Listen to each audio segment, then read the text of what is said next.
Horror stories in Hindi में आप सभी का स्वागत है। दोस्तों, अगर आप लोग इस चैनल पर नए हो तो इस चैनल को सब्सक्राइब कर लीजिए।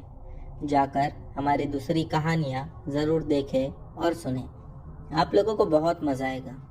साथ ही साथ डिस्क्रिप्शन बॉक्स में हमारा इंस्टाग्राम का लिंक है और ईमेल आईडी का लिंक है।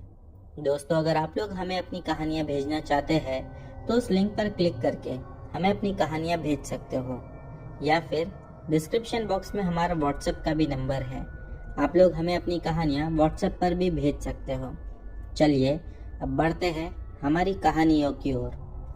हमारी आज की ये कहानी राजेश की है। चलिए इनकी कहानी शुरू करते हैं। मेरा नाम राजेश है और मैं कुछ साल पहले अपने ऑफिस में काम कर रहा था।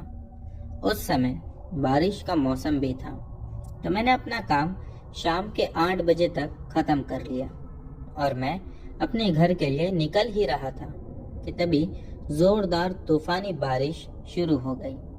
तो मैंने बारिश के कम होने का इंतजार किया और मैं ऑफिस में ही रुक गया।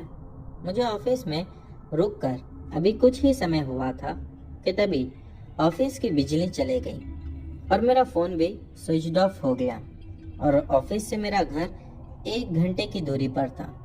इस वजह से मैं बारिश में भीगते हुए जा नहीं सकता था। मैंने कुछ देर और रुकने का फैसला किया, मगर बारिश रुकने का नाम ही नहीं ले रही थी और ऐसे ही देखते देखते रात के 10 से 11 बज गए। अब अंधेरा भी ज़्यादा हो गया था, तो मैंने सोच लिया कि अब भीगते हुए ही घर जाना पड़ेगा। फिर मैं अपने घर के लिए निकल गया। तेज़ बारिश की वजह से स्ट्रीट लाइट्स भी बंद हो गई थी और मुझे रास्ता भी सही से दिखाई नहीं दे रहा था, मगर मैं फिर भी भीगते हुए अपने घर की तरफ जा ही रहा था कि तभी रास्ते में एक भयानक सा काले रंग का मानव कुत्ता खड़ा हुआ दिखाई दिया और उसका मुंह दिखने में कुछ इंसान के चेहरे के जैसा लग रहा था।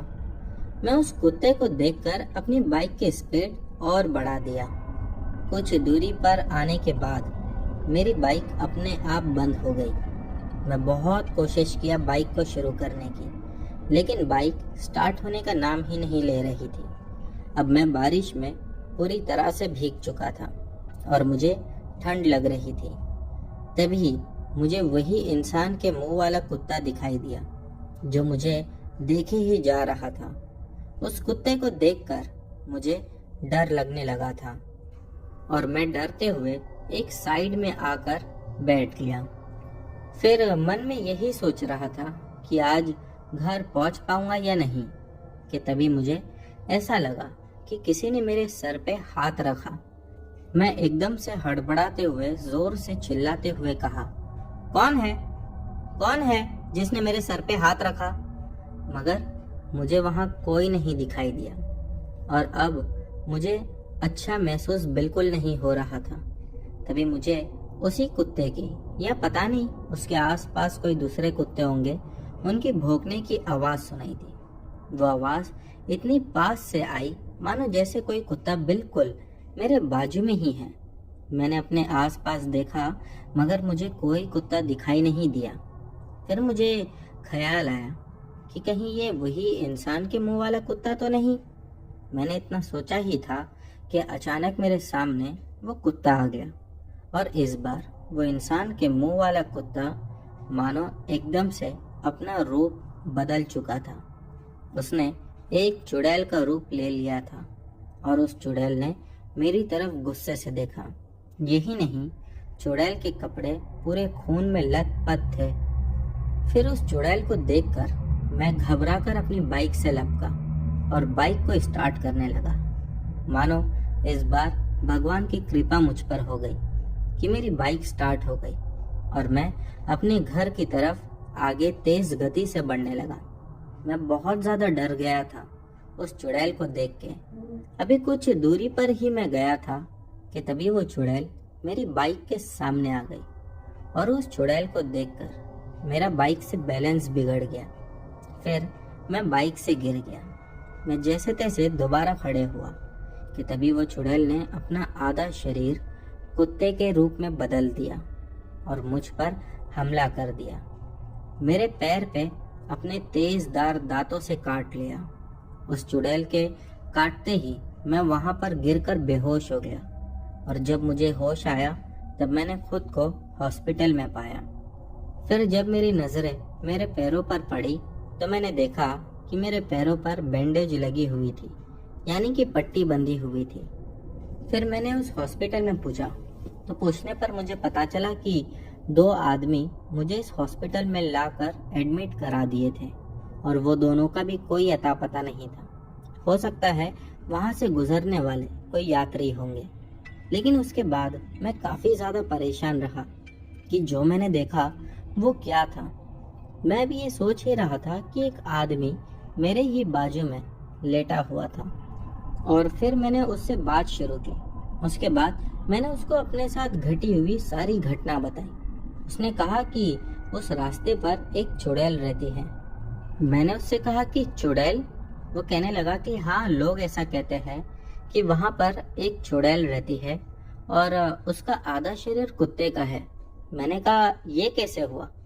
वो उसके बाद कहने लगा कि पता नहीं वो चुड़ैल है, भूत है या क्या है, लेकिन वो जब चाहे तब किसी के भी शरीर को अपने वश में कर लेती है। यही नहीं, वो किसी का भी रूप धारण कर लेती है। उसके बाद उसने मुझे एक और घटना सुनाई। कहने लगा उसी रास्ते के पास में एक छोटा सा गांव पड़ता है जिसमें मुश्किल से 20-25 घर होंगे। एक बार की बात है कि उसी गांव में किसी की मौत हो गई थी। तो जब मौत हुई बहुत सारे लोग वहां जमा हुए और जैसा कि किसी की भी मौत पर जब लोग जमा होते हैं तो लोगों का रोना धोना चलता ही है और उन्हीं में वो चुड़ैल भी आ गई थी। लेकिन कोई भी पहले उसको पहचान नहीं पाया। जब उस डेड बॉडी को शमशान घाट की ओर ले जाने लगे तभी रात के कुछ 9 बज चुके थे। वो चुड़ैल भी उन्हीं के पीछे पीछे जा रही थी। लोग ये देखकर परेशान थे कि एक औरत शमशान घाट की तरफ क्यों जा रही है और इतने में वो कहीं गायब हो गई। दरअसल वो गायब नहीं हुई थी, उसने तुरंत अपना रूप बदलकर एक आदमी का रूप ले लिया था और शमशान की ओर निकल पड़ी थी सभी लोगों के साथ। फिर शमशान घाट पहुंचने के बाद सभी लोगों ने अंतिम संस्कार किया और जब वहां से लौटने लगे तो बस एक आदमी ऐसा था जो वहीं पर खड़ा हुआ था। बाकी लोगों ने उससे कहा कि चलो अभी निकलने का है हमें, लेकिन उसने कोई जवाब नहीं दिया। जब दोबारा उससे कहा गया तो वो पीछे पलटा। उसका शरीर मानो किसी भेड़िए के जैसा लग रहा था। आंखें अजीब से डरावनी और शक्ल पर भी अजीब सी मनहूसियत दिख रही थी। उसने एक भड़कती हुई आवाज में कहा, यहाँ से मैं कहीं नहीं जाऊंगी। ये सुनना था कि लोग डर गए और लोगों को ये लगने लगा कि ये एक आदमी है लेकिन औरत जैसा क्यों बोल रहा है। फिर वहां पर जो बचे कुचे लोग थे उन लोगों ने देखा वो अपना रूप बदलने लगी और देखते ही देखते वो एक भयानक बदसूरत चुड़ैल का रूप धारण कर ली थी।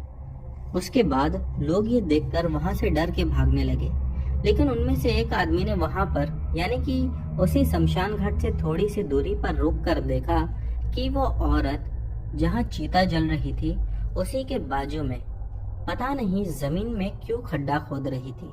उसके नाखून इतने बड़े और इतने धारदार थे कि एक एक बार में मानो वो ऐसा खड्डा खोद रही थी जैसे कि कोई आदमी खड्डा खोदने वाले सामान के साथ जमीन में खड्डा खोदता है। समझ नहीं आ रहा था कि वो करना क्या चाह रही है। इसके बाद में जो आदमी ये सब दूर खड़ा होकर देख रहा था, पता नहीं उस चुड़ैल को कैसे पता चल गया। वो एकदम से खड़ी हुई और उस आदमी की ओर देखकर चिल्ला चिल्ला कर उससे कहने लगी, चला जा यहाँ से। बस उसका इतना कहना था कि वो आदमी तुरंत उस जगह को छोड़कर भाग गया और उसके बाद क्या हुआ ये किसी को नहीं पता। तब से लोग जो उस रास्ते के आसपास भी रहते हैं वो जल्दी ही शाम में अपने अपने घरों पर चले जाते हैं। दोस्तों, इसी के साथ राजेश जी ये भी बताते हैं कि जब उनके साथ ये घटना हुई तब कुछ 2008 का साल था। आज भी वो उस जगह से जब गुजरते हैं तो डर के मारे कांप जाते हैं। लेकिन आज डेवलपमेंट होने की वजह से वैसा वो गांव नहीं रहा। अब वहां पर बिल्डिंग्स बन चुकी है। कहते हैं कि वो गांव तो नहीं था, लेकिन गांव जैसा ही कुछ लोग एक जगह पर मिलकर रहते थे। और इसी के साथ वो ये भी बताते हैं कि आज भी उस जगह पर कुछ लोग ऐसे हैं जो उस चुड़ैल के बारे में जानते हैं। और अब कई सालों से उस चुड़ैल को न ही तो वहां देखा गया है और न ही किसी ने उसके होने का महसूस किया है। तो दोस्तों, ये थी राजेश जी की कहानी। बढ़ते हैं हमारी अगली कहानी की ओर। दोस्तों, हमारी जो अगली कहानी है वो शिवम की है। चलिए इनकी कहानी शुरू करते हैं। मेरा नाम शिवम है। दोस्तों, आज जो घटना मैं आप लोगों को बताने जा रहा हूँ, ये घटना मेरे साथ कई साल पहले घटी थी। ये घटना मेरे साथ जब घटी थी उस समय तो मुझे ये भी नहीं समझ में आया था कि क्या जो मेरे साथ हो रहा है वो सच है या फिर ये किसी बुरे सपने की तरह है। चलिए अब मैं आप लोगों को घटना सुनाता हूँ। बात है 2003 दिसंबर 30 की रात थी। ठंडियों का महीना चल रहा था। मैं देर रात अपना सारा काम खत्म करके ऑफिस से अपने घर के लिए जा रहा था और मैं काफी ज्यादा खुश भी था क्योंकि अब अगले 2 दिन तक मेरी छुट्टी थी। 31 दिसंबर का भी सारा काम खत्म करके मैं एकदम ज्यादा रिलैक्स था कि अभी 2 दिन की छुट्टी है, आराम से एंजॉय करूंगा, किसी काम का कोई टेंशन नहीं। मुझे रात के लगभग 11 बज चुके थे। जल्दी जल्दी घर पर जा रहा था कि खाना खाकर सो जाऊंगा। जब मैं घर के लिए जा रहा था तभी मुझे रास्ते में कुछ ऐसा दिखाई दिया जो शायद मैंने पहले कभी नहीं देखा। उसे देखने के बाद मुझे कहीं एक बार को ऐसा लगा कि ये कोई भूत प्रेत तो नहीं, लेकिन इस पर ज्यादा ध्यान नहीं देते हुए मैं अपने घर की तरफ बढ़ता चला गया। मुझे हर समय ये लग रहा था कि कोई मेरा पीछा कर रहा है, पर ऐसा नहीं था। मैं अपने घर की तरफ बढ़ता चला गया और घर पहुंच गया। मैं अपने घर पर जब पहुंचा तभी भी ऐसा लगा कि मेरे घर के बाहर तक कोई मुझे छोड़ने आया और वो अब भी घर के बाहर खड़ा हुआ है। उसके बाद से 2 दिन तक 31 दिसंबर और 1 जनवरी तक मुझे हर समय यही लगता था कि कोई मेरे साथ में है, लेकिन शायद मैं खुद को बार बार ये कहता था कि ये मेरा वहम है, ऐसा कुछ नहीं है, और यही बोल बोलकर टाल देता था। 2 जनवरी की सुबह में जब मैं ऑफिस पहुंचा तब मुझे एक बहुत बड़ी डील के लिए कहीं जाना था। मैं उस जगह का नाम नहीं लेना चाहता। जब मैं उस जगह का नाम सुना तो मैं अपने ऑफिस वालों से कहने लगा कि ये जगह पर कोई डील मिलेगी भी, क्योंकि उस जगह का नाम मैंने पहले कभी नहीं सुना था। और उसके बाद में जब मैंने ऑफिस वालों से पूछा तो उन लोगों ने कहा कि गांव जैसा इलाका है, लेकिन तुम्हें जाना ही होगा। मैंने भी इस पर कुछ नहीं कहा। उस स्टेशन से उतरकर लगभग 13 किलोमीटर दूर मुझे जाना था। जब मैं उस स्टेशन पर उतरा तो एक अजीब बात ये थी कि उस स्टेशन पर मेरे साथ कोई नहीं उतरा। जब मैं उस स्टेशन पर उतरा तो कुछ दोपहर के 3 बज रहे थे और मैं जब अपने घर के पास से उस ट्रेन को पकड़ा था तभी वो रात में 8 बजे की थी। जब मैं दोपहर में वहां पर उतरा और उतरकर आसपास देखा कि मेरे साथ तो इस स्टेशन से कोई नहीं उतरा, और एक अजीब बात ये भी लगी कि उस स्टेशन पर भी मेरे अलावा मुझे कोई भी दूसरा आदमी कहीं दिखाई नहीं दे रहा था। मैं स्टेशन के बाहर निकला तो एक रिक्शा वाला खड़ा हुआ था जिसके हाथ में बीड़ी थी। वो बीड़ी पीते हुए आराम से रिक्शा में बैठा हुआ था। मैंने उससे उस जगह का नाम पूछा तो उसने कहा कि हाँ वो जानता है। मैंने जब उसे वहां चलने को कहा तो कहने लगा कि बीच में 4 किलोमीटर का एक बेकार रास्ता आता है, इसीलिए मैं वहां नहीं जा सकता। मैंने कहा अरे भाई तो कोई दूसरे रास्ते से लेके चलो। वो कहने लगा कि दूसरा रास्ता तो है लेकिन वो काफी लंबा है, यहाँ से वहां तक पहुंचने में 30 किलोमीटर लग जाएंगे। मैंने कहा हाँ तो वहां से लेके चलो, जिस पर वो मुझसे कहने लगा उसके पैसे ज्यादा लगेंगे। मैंने कहा कोई बात नहीं भाई, आप लेके तो चलो। उसके बाद मैं उसके रिक्शा में बैठ गया। लगभग 10-15 किलोमीटर पार कर लेने के बाद मुझे एक छोटी सी दुकान दिखाई दी। तो मैंने उनसे कहा कि भाई यहाँ पे रिक्शा रोको, मुझे पानी लेना है। मैंने वहाँ रिक्शा रुकाया और पानी लेने लगा। पानी जब मैं वहाँ पर ले रहा था तो दुकानदार से ऐसी बातें होने लगी जिसमें मैंने उससे उस जगह के बारे में बताया और उससे पूछने लगा कि एक शॉर्टकट रास्ता था, लेकिन ये रिक्शा वाला तो मुझे घुमा के लेके जा रहा है, कहीं ये मुझे बेवकूफ़ तो नहीं बना रहा। जिस पर उस दुकानदार ने कहा, साहब वो जो 4 किलोमीटर का बीच का रास्ता है वहाँ से कोई आता जाता नहीं है।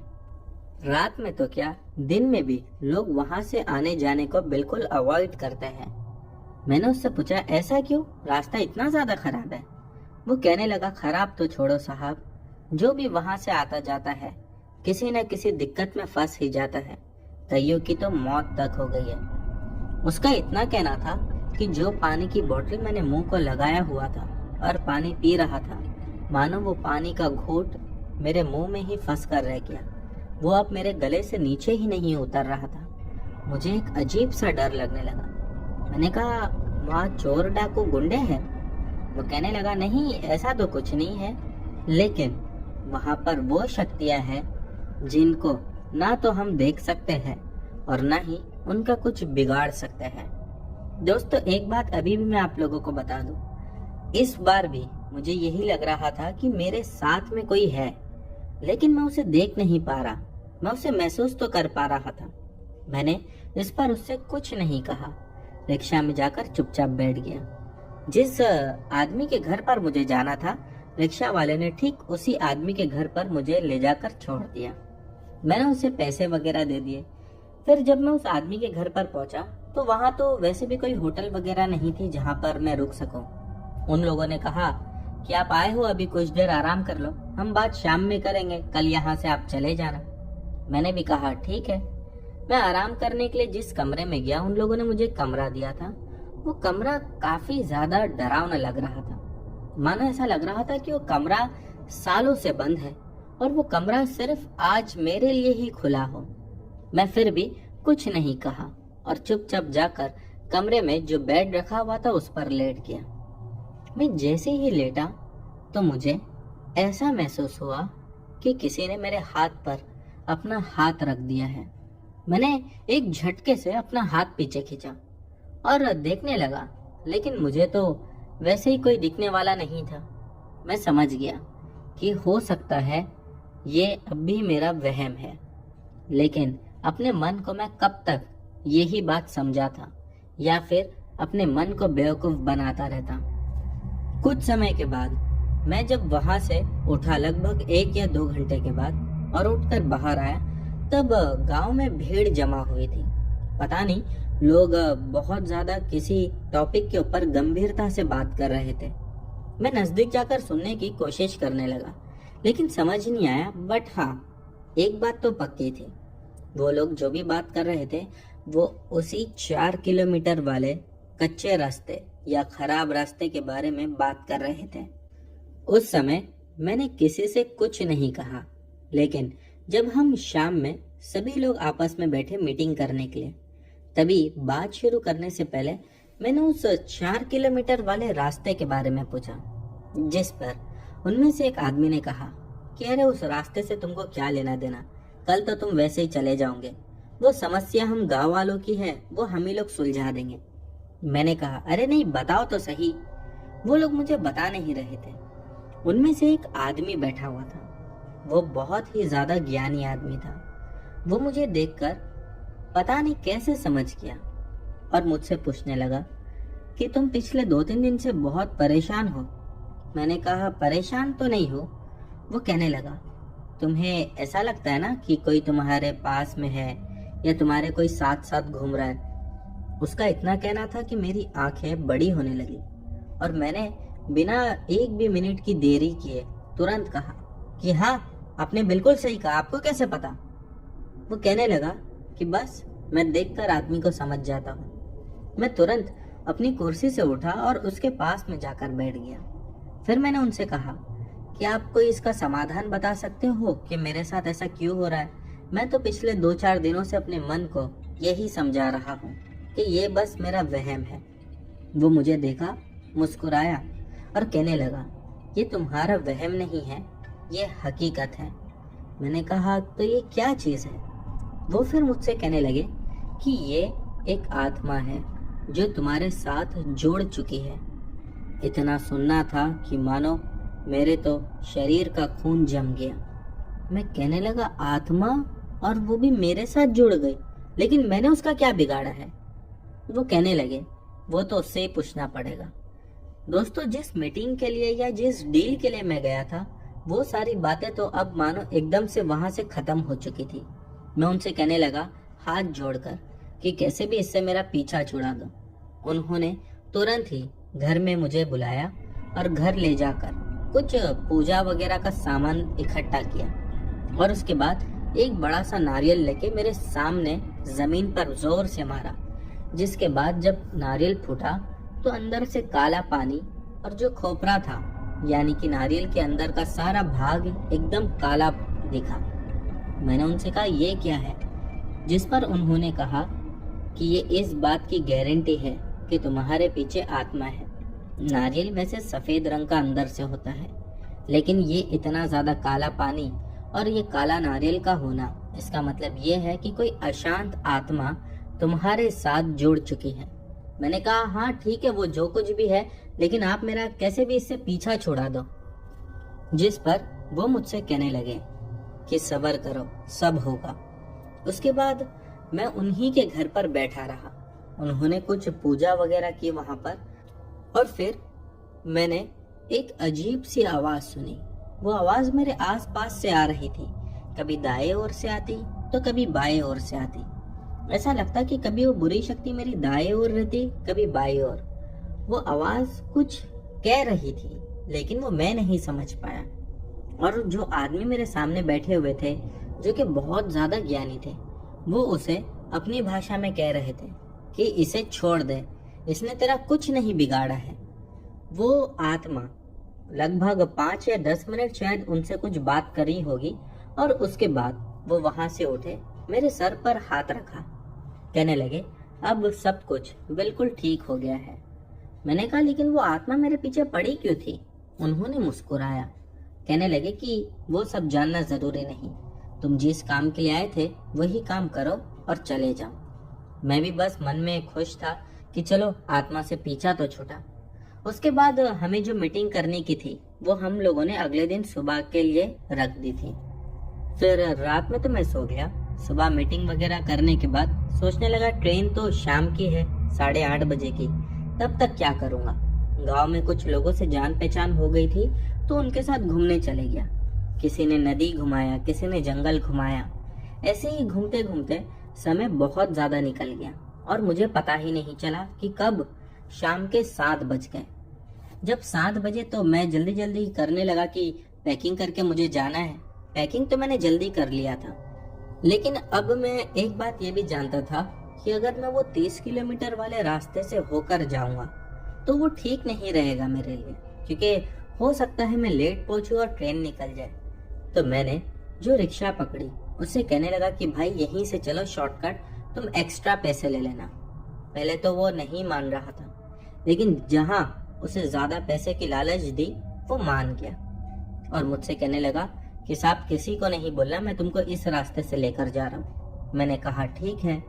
हम दोनों ही जब वहां से निकले तब शुरू के 3-4 किलोमीटर सब कुछ बिल्कुल ठीक रहा, लेकिन जैसे ही वो 4 किलोमीटर का जो भयानक रास्ता था उसमें हम घुसे ही थे कि मुझे अजीब सी चीजें महसूस होने लगी।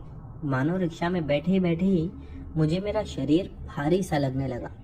ऐसा लगने लगा कि जैसा रिक्शा के आसपास से कोई मुझे चिल्लाते हुए भाग रहा है। मुझे तब तक भी कुछ नहीं दिखाई दे रहा था, बस रास्ते के दोनों तरफ घना अंधेरा और उसमें बड़े बड़े लगे हुए पेड़ दिखाई दे रहे थे, जो कि रात का माहौल और भी ज्यादा डरावना बना रहे थे। जनवरी का ठंड का महीना था तो रास्ते में फॉग भी था। मैंने उससे कहा भाई इस 4 किलोमीटर में कोई नहीं रहता? वो कहने लगा कि नहीं, बस ये जंगली इलाका है, चारों ओर जंगल ही जंगल है। ये रास्ता तो है लेकिन यहाँ से कोई आता जाता नहीं। मैंने उससे कहा हाँ वो बात तो मैंने और भी बहुत सारे लोगों के मुंह से सुनी है। फिर वो मुझसे कहने लगा एक बात मैं आपको और बताऊं? मैंने कहा हाँ बताओ। वो मुझसे कहने लगा कि लगभग 3 साल के बाद वो इस रास्ते से मुझे लेकर जा रहा था। 3 सालों तक उसने भी उस रास्ते पर कदम नहीं रखा। गांव में उस रास्ते की उतनी ज्यादा दहशत थी। मैंने सिर्फ उसकी बात सुनी और उससे कहा कि यार ये आत्माएं क्यों किसी को परेशान करती है समझ में नहीं आता। मेरा इतना कहना था कि उसने अचानक से जोर का ब्रेक लगाया। मैंने उससे गुस्से में कहा, अरे क्या कर रहे हो?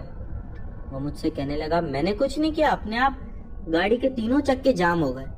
और वो एकदम डरा हुआ सा लग रहा था, जैसा मानो आने वाले संकट को उसने पहले से ही पहचान लिया था। मैं उस रिक्शा से उतरा, घबराया हुआ और इधर उधर देखने लगा। मुझे कुछ दिखाई तो नहीं दे रहा था, लेकिन वो रिक्शा वाला भी घबरा कर रिक्शा चालू करने की कोशिश कर रहा था और ना ही तो उससे रिक्शा चालू हो रही थी। और वो उतना उस समय डरते हुए भी बस एक ही बात कर रहा था, अब हमें भगवान ही बचा सकता है। मैंने कहा, हाँ ठीक है। मैं आसपास बस नजरें घुमा ही रहा था कि मैंने दूर से किसी को तेज गति से भागते हुए मेरी ओर आते हुए देखा। उसका शरीर भी काफी ज्यादा भारी था। वो इस वजह से क्योंकि जब जब वो भाग रहा था, यानी कि जैसा जैसा वो अपने कदम जमीन पर रख रहा था, तब उस जमीन में से काफी ज्यादा मात्रा में धूल उड़ रही थी, या यूं कहिए कि मिट्टी उड़ रही थी। और उसकी गति किसी घोड़े से कम नहीं थी।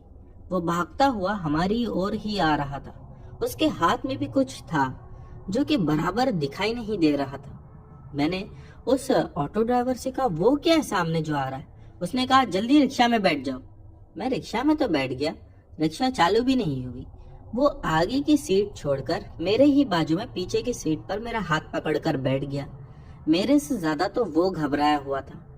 अभी मानो मैंने भी सोच लिया था कि आज मौत पक्की है। बस उसको देखकर मौत का इंतजार कर ही रहे थे कि अचानक एक गाड़ी का हॉर्न बजता हुआ सुनाई दिया। जब वो हॉर्न बजता हुआ सुनाई दिया तो मैंने रिक्शा से बाहर मुंडी निकाली। देखा तो पीछे एक जीप आ रही थी। ये जीप उन्हीं लोगों की थी जिनके घर पे मैं वो डील करने के लिए गया हुआ था। उन्होंने बताया कि हमें पहले ही पता चल चुका था कि तुम इस रास्ते से जा रहे हो। मैंने कहा, आप लोगों को कैसे पता? जिस पर उन लोगों ने कहा, जब तुम्हारी रिक्शा इस रास्ते से गुजर रही थी तभी ही मुझे एक लड़के ने आकर बताया कि ऐसी ऐसी बात है, और बस तुरंत ही हम लोग भी जीप लेकर निकल पड़े। मैंने कहा, तो क्या वो लड़के ने इस 4 किलोमीटर वाले रास्ते में घुसने से पहले आपको जाकर बता दिया? वो कहने लगा, नहीं, जब तुम रिक्शा वाले से बात कर रहे थे तब उसने आकर हमें बताया था कि ये दोनों उस रास्ते से जाने वाले हैं।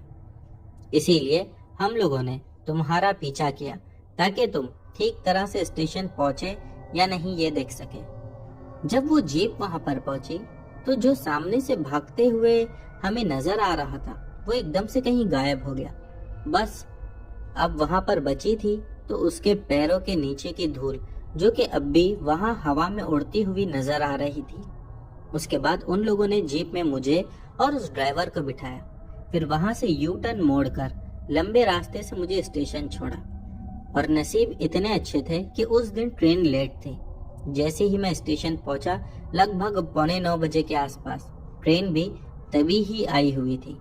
मैं ट्रेन में बैठकर वहां से निकल गया और फिर उस दिन के बाद मैं कभी भी उस जगह पर नहीं गया। मैं जानना भी नहीं चाहता कि मेरे पीछे क्या हुआ होगा, या फिर वो ऑटो वाला अपनी रिक्शा अगले दिन पता नहीं कैसे लेकर गया होगा। बस मैं इतना जानता हूँ कि मेरी जिंदगी बच गई। तो दोस्तों, ये थी शिवम की कहानी। बढ़ते हैं हमारी अगली कहानी की ओर। दोस्तों, हमारी अगली कहानी साबिर खान ने हमें भेजी है। चलिए इनकी कहानी शुरू करते हैं। मेरा नाम साबिर खान है। ये इंसिडेंट मुझे मेरे दोस्त ने बताया था। उसका नाम श्याम है। तो बढ़ते हैं कहानी की ओर। श्याम बता रहा था कि वो मुन्नार गया हुआ था अपने भाई के पास। उसके भाई का वहां पर खुद का रेस्टोरेंट है। वहां पर जब वो पहुंचा अपने भाई के पास, तो कुछ दिन रहने के बाद एक दोस्त को लेकर वो वहीं पर घूमने निकल गया। लेकिन उसका भाई उसको बोलने लगा, ज्यादा दूर मत जाना, जल्दी घूमकर चले आना। तो इसने कहा, ठीक है भैया। ये बोलकर वो लड़के को लेकर वहां से निकल गया। उसने वहां बहुत सारी खूबसूरत जगह को देखा, बहुत सारे जंगल को देखा और बहुत खुश हुआ। शाम को उस लड़के से बोला, चलो उस जंगल के अंदर चलते हैं, इतना खूबसूरत नजारा मैंने आज तक नहीं देखा। जिस पर उस लड़के ने कान ढीला छोड़ा, लेकिन दोबारा शाम उससे कहने लगा कि इतना खूबसूरत नजारा क्या पता दोबारा देखने का चांस मिले या नहीं मिले, आज आए हैं तो खूब मजे करके ही जाएंगे। दरअसल वो अपने साथ शराब की कुछ बोतल भी लिया हुआ था। शाम उस लड़के को बोला, चलो अंदर चलते हैं। वो लड़का फिर से मना किया, बोला नहीं, अब हमें कहीं और चलना चाहिए, यहाँ पर मुझे कुछ ठीक नहीं लग रहा है और एक अजीब सी घबराहट भी हो रही है। शाम ने बोला, अरे भाई तुम कुछ ज्यादा सोच रहे हो, कुछ नहीं होगा, चलो। शाम उस लड़के को बोलकर उसे जंगल के अंदर ले चला गया। शाम बता रहा था जितना अंदर वो दोनों जा रहे थे उतना ही उनको वो जंगल खूबसूरत लग रहा था। ऐसे ही चलते चलते वो दोनों उस जंगल के काफी अंदर चले गए थे, लगभग 5-7 किलोमीटर जितना तक अंदर थे। वैसे तो वो लोग 4 बजे इवनिंग में निकले थे घूमने के लिए, तो शाम हो गई थी। उस जंगल में मानो अब अंधेरा घिरना शुरू हो गया था। वो दोनों को कुछ समझ में नहीं आया, हम इतना दूर क्यों आ गए और हमने अभी तक ड्रिंक भी नहीं की है, चलो चलते हैं यहाँ से। दोनों एक दूसरे को बोलते हुए उस जंगल से बाहर आने लगे, लेकिन एकदम से रात हो चुकी थी। शाम कहने लगा, अरे भाई हम इतना अंदर आए, हमको टाइम का कुछ पता भी नहीं चला और रात भी हो गई। हमारी भूल की वजह से पता नहीं अभी आगे कुछ क्या क्या झेलना पड़े। तो ये सारी बातें करते हुए वो दोनों वापस आ ही रहे थे। अचानक से उन दोनों को एक आवाज सुनाई दी। शाम बताता है कि वो आवाज ऐसी थी जैसे कि कोई पेड़ की डाली को तोड़ मोड़ रहा था। ये दोनों एकदम से डर गए, जल्दी जल्दी भागने लगे उस जंगल से। लेकिन हैरानी की बात तो ये थी, उनको रास्ता अब नहीं मिल रहा था बाहर जाने के लिए। वो जिधर जा रहे थे घूमकर फिर से वहीं आ जाते थे। दोनों अपने फोन की लाइट के सहारे इधर से उधर भटक रहे थे। ऐसा करते करते कब रात के 8-8:30 बज गए उन्हें पता नहीं चला। शाम को एक आइडिया मिला, उसने सोचा कि मैं भैया को कॉल करता हूँ, लेकिन उन दोनों के फोन में नेटवर्क ही नहीं था। इतने में शाम के साथ जो लड़का था उसने कहा, भाई मुझे ऐसा लग रहा है जैसे हमारे कोई पीछे है या फिर हमारा कोई पीछा कर रहा है। उसका इतना कहना था, जंगल से अजीब अजीब आवाजें आना शुरू हो गई। लेकिन ये करते भी तो क्या करते, जहाँ भी जाते हैं फिर उसी जगह पर आकर खड़े हो जाते हैं। उसके दोस्त ने कहा, रास्ता तो हम भटक गए हैं, अब करें तो क्या करें। लेकिन एक बात समझ नहीं आ रही, हम इतना चलने के बाद घूम घूम कर इसी जगह पर कैसे आ रहे हैं। इतने में एक लोमड़ी की आवाज आई और उसकी आवाज इतनी ज्यादा डरावनी लग रही थी कि वो दोनों वहां खड़े खड़े कांपने लगे। फिर कहने लगे, हम इस जंगल से नहीं निकले तो इस जंगल के जानवर हमें कच्चा चबा जाएंगे। वो दोनों भगवान का नाम लेने लगे और वहां से तेज रफ्तार से भागने लगे। इतने में पता नहीं कैसे शाम गिर गया। ठोकर लगने की वजह से उसे ऐसा लगने लगा कि किसी ने पैर पर जोर से मार कर गिरा दिया हो। जब वो उठने की कोशिश करने लगा तब उसकी नजर दाहिनी ओर गई। जैसे वो अपने सर को घुमा के उधर देखा तो मानो उसकी चीख निकल गई, क्योंकि उसने वहां पर बिना सर के जानवर को देखा। अब उसका दोस्त भी देखा। ये दोनों वहां से फिर से भागने लगे तो अचानक से उसके दोस्त को याद आया उसके गले में लॉकेट है और वो लॉकेट एक दरगाह का था, इसीलिए वो दोनों बचे हुए हैं। फिर वो लड़के ने अपने गले से वो लॉकेट निकाला और बोला, शाम इस लॉकेट को तुम भी टच करके रखो अपने हाथ से। ये जो कोई भी है हमें दूर से परेशान कर सकता है, लेकिन हमें मार नहीं पाएगा क्योंकि ये बहुत पावरफुल लॉकेट है। इतने में शाम के फोन का नेटवर्क आ गया। उसके भाई को उसने कॉल किया और उससे सारी बातें की और अपने भाई से कहने लगा कि ये बहुत डरावनी जगह है भाई, तू जल्दी कुछ कर। शाम ने उसके भाई को सब कुछ तो बता दिया था और उसने ये सुनकर 2 आदमी को अपने साथ लेकर उस जंगल की तरफ आने लगा और जोर जोर से अपने भाई को पुकारने लगा। फिर आखिरकार उसका भाई उसको मिल गया और वो सभी लोग अपने घर के लिए फिर वहां से निकल पड़े। श्याम का भाई श्याम पर बहुत गुस्सा किया और उससे कहने लगा, मैंने मना किया था ना, ज्यादा दूर नहीं जाना, तुम लोग उस जंगल के अंदर चले गए। श्याम का भाई बताया, वो जंगल भूतिया है, तुम लोगों की किस्मत अच्छी है कि तुम लोग वहां से जिंदा लौट कर आ गए और मुझे मिल गए, वरना इस जंगल में जो भी जाता है मानो वो मौत के घाट उतर ही जाता है। तो दोस्तों, ये थी साबिर खान के दोस्त की कहानी। बढ़ते हैं हमारी अगली कहानी की ओर। दोस्तों, हमारी अगली कहानी समर सिंह राजपूत ने भेजी है। चलिए इनकी कहानी शुरू करते हैं। मैं आपको बिल्कुल सच्ची घटना सुनाने जा रहा हूँ। ये झूठ नहीं है और जिसको भी ये बात झूठ लगती है वो लोग मेरे शहर आकर मेरे पूरे मोहल्ले से पूछ सकते हैं। मैं यूपी बहराइच सिटी का रहने वाला हूँ। आज मेरी उम्र 27 साल है और ये बात 2005 की है। मेरा घर बहुत पुराना है, लगभग 50 साल या फिर उससे भी ज्यादा। बात तब की है जब हम छोटे थे। मेरे घर के बगल में एक माताजी नाम की एक बूढ़ी औरत रहा करती थी। उनके हस्बैंड और उनकी लड़की और उनका एक लड़का था जो थोड़ा मानसिक रूप से बीमार था। हम लोग जब छोटे थे तो पतंग उड़ाने का बहुत शौक था और हमारे मोहल्ले में सबकी छत जुड़ी हुई है। एक ही दीवार बस फांदना पड़ता है, यानी कि एक दीवार फांद कर हम दूसरे की छत पर बिल्कुल आसानी से जा सकते हैं। और सभी लोगों के घर आसपास होने से काफी छत पर जब जाते हैं तो मजा आती थी। हुआ कुछ ऐसा कि एक पतंग कट के माताजी के घर में गिरी। मैं अपने घर से चिल्ला चिल्ला के माताजी बोलने लगा कि मेरी पतंग आ गई है, वो मुझे दे दीजिए। काफी चिल्लाने के बाद माताजी आई और पतंग उठा के दी और बोली मुझसे कि मैं अब बूढ़ी हो चुकी हूँ, मुझसे ये सब काम नहीं होता। और उनकी ये बात सुनकर मैं उनसे पतंग लिया और अपनी छत से नीचे आया और अपने मम्मी डैडी से बताने लगा कि आज माताजी ने पतंग उठा के दी, इतना चिल्लाया तब जाकर सुनी है। फिर मेरे घर वालों ने कहा, तुम पागल हो गए क्या, वो कैसे आ सकती है, उनको मरे हुए तो 1 साल हो गया है। यकीन मानो मैं छोटा था, लेकिन ये बात सुनने के बाद मेरे पैरों तले जमीन खिसक गई। मुझे यकीन ही नहीं हुआ, जबकि अपनी माँ की कसम मैंने साफ साफ उन्हें उस समय वहां पर देखा था और पतंग भी उन्होंने ही उठाकर मुझे दी थी। फिर मैं कुछ दिनों तक बिल्कुल शांत रहा, लेकिन पतंग उड़ाने का इतना चस्का था कि हम कभी भी कहीं पर भी किसी की भी छत पर कूद जाते थे, भले वो कैसा भी घर हो। एक शाम की बात है, मैं और मेरा भाई छत पर थे, तभी ही हम लोगों ने एक पतंग काटा। वो पतंग उसी माताजी के घर की छत पर गिर गई। फिर मेरा भाई वो दीवार फांद कर उनके घर की छत पर चला गया और जाकर वो पतंग को वहां से लाने की कोशिश करने लगा। उस टाइम मैं और मेरा भाई दोनों साथ थे।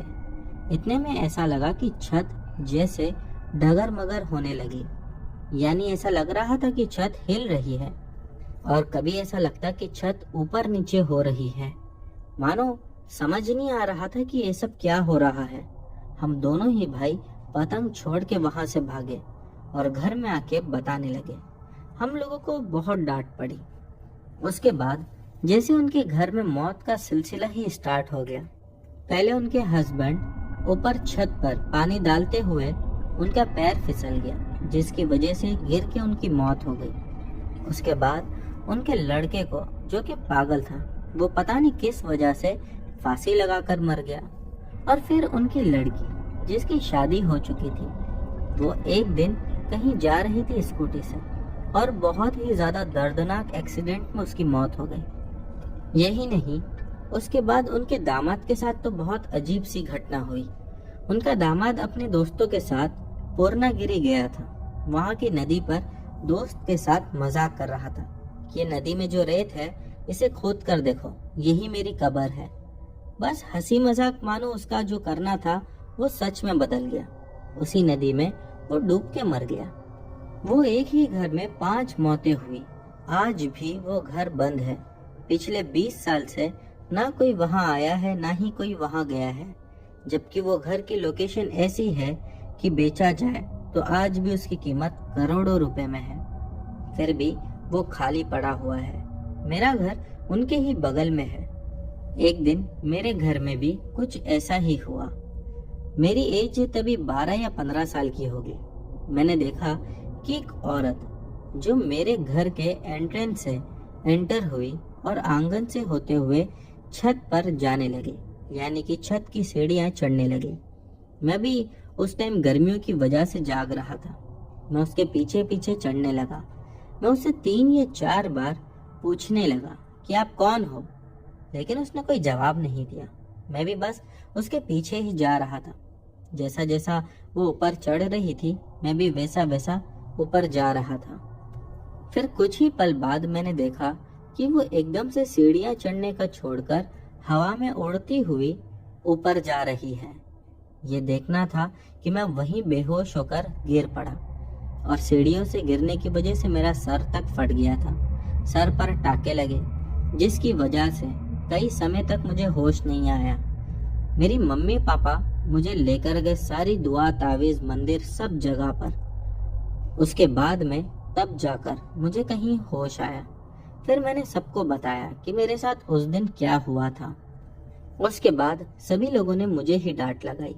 दोस्तों, अब मेरे मॉम डैड नहीं है इस दुनिया में और वो घर हमने बेच दिया, लेकिन वो माताजी का घर आज भी खाली पड़ा है। किसी मोहल्ले वाले की हिम्मत नहीं होती कि वहां चले जाए। इसी के साथ समर जी लिखते हैं कि जब ये घटना मैं आपको बता रहा हूँ तो अभी भी वो सारी बातें मानो मेरी आंखों के सामने से गुजर रही है, जो मैंने देखा और हमारे साथ वहां पर हुआ था। तो दोस्तों, ये थी समर जी की कहानी। बढ़ते हैं हमारी अगली कहानी की ओर। हमारी अगली कहानी गौरव ने भेजी है। चलिए इनकी कहानी शुरू करते हैं। मेरा नाम गौरव है। मैं रायबरेली, उत्तर प्रदेश से हूँ। मैं आपको जो कहानी आज बताने जा रहा हूँ ये अपनी सच्ची आप बीती है। तो ये बात आज से लगभग 20 साल पहले की है। तब मेरी उम्र कुछ 7 साल की थी। हमारा जो पुराना घर था जिसमें हम सभी लोग रहा करते थे, पहले के समय में टॉयलेट वगैरह घर में नहीं हुआ करते थे। सब टॉयलेट का यूज करने के लिए खेतों में जाया करते थे। तो मेरे जो ताऊ जी के बेटे राहुल, जो कि मुझसे लगभग 10 साल बड़े हैं और उनकी एज उस समय कुछ 16-17 साल की रही होगी, हम दोनों एक साथ ही शाम को टॉयलेट के लिए खेत में जाया करते थे। क्योंकि वो मुझसे बड़े थे और मैं छोटा था, तो मैं उनकी उंगली पकड़कर चलता था। हमारे घर के पास बहुत बड़ा जंगल है और रास्ते भी काफी ज्यादा सुनसान थे। तो उस दिन भी मैं भैया के साथ टॉयलेट के लिए जा रहा था। वैसे तो हम टॉयलेट के लिए हमेशा 8 बजे ही निकलते थे, पर उस दिन भैया को आने में देर हो गई थी। रात के लगभग 10 या 10:30 बज चुके थे। हम इतनी रात में टॉयलेट के लिए निकले। हम दोनों रास्ते में जा ही रहे थे कि मेरे भैया को लगा कि हमारे पीछे पीछे कोई आ रहा है। तो उन्होंने पीछे मुड़कर देखा तो कोई लगभग 7 फीट का एक आदमी हमारे पीछे पीछे आ रहा था। क्योंकि उस दिन चांदनी रात थी तो थोड़ा थोड़ा दिखाई दे रहा था।